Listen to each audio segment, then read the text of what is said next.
Dear students, as a student of agricultural economics, one can be interested in the crop farming revenue analysis.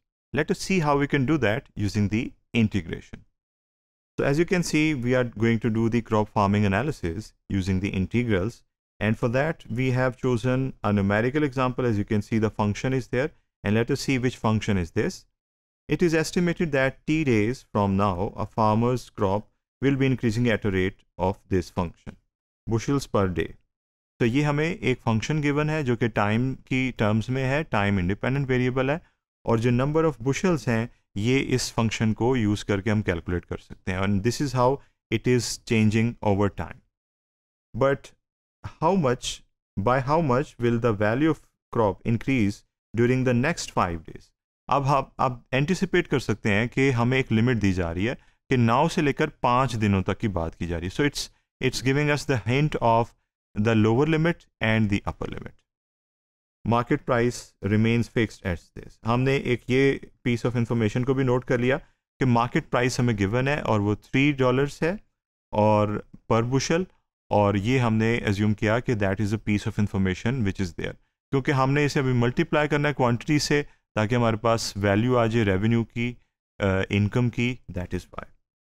तो ये वो function था जो given था जिसमें हमें बताया गया था कि इंक्रीजिंग एट अ रेट. तो ये रेट ऑफ चेंज था over time of the amount of bushels that we were getting, और इसको हमने मज़ीद ट्रीट करना है इस गिवन प्राइस के साथ. आपको याद होगा कि जो प्राइस हमने अभी मार्केट प्राइस की फॉर्म में एक्सट्रैक्ट की थी डेटा से, that was equal to $3. So हमने ये भी नोट कर ली. And we are going to treat that right after this, because firstly हम इसको कंजम्पशन फंक्शन को डेवलप करेंगे, बिकॉज जो फंक्शन हमें गिवन था वो था रेट ऑफ चेंज और रेट ऑफ इंक्रीज, जिसे हम कन्वर्ट करेंगे इनटू इट्स एक्चुअल फंक्शन. तो ये है integration on the left hand side और ये है on the right hand side.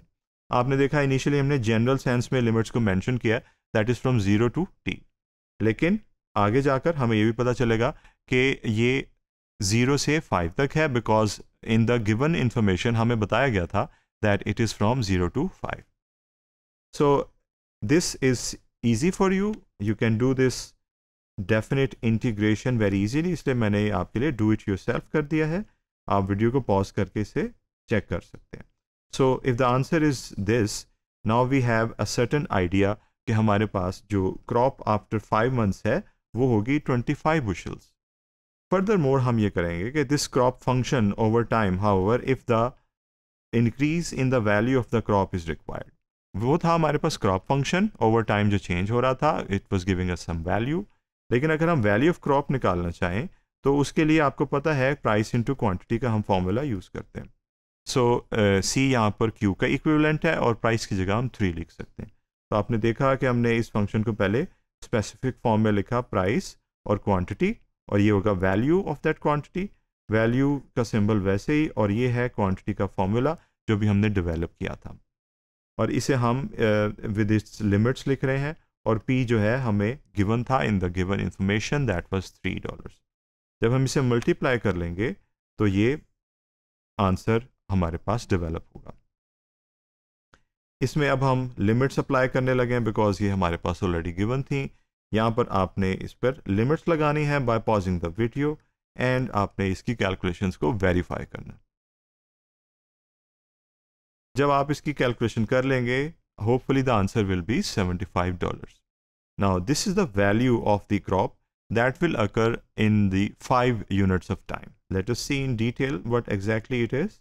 The value of crop will be $75 after 5 months. 5 जो units of time है, that is months in this case, और ये तब होगा कि अगर प्राइस जो है वो $3 पर बुशल है. तो इस एग्जाम्पल में बेसिकली हमने ये देखा कि crop farming, that is agricultural economics में हम एक क्रॉप फार्मिंग की एग्जांपल को कंसिडर कर रहे हैं, और इसे हमने integration, that is the definite integrals version of the overall integration, हमने इसे सॉल्व किया, and we came to the value of the crop which is very much meaningful for any student of economics and even a policy maker. Thank you.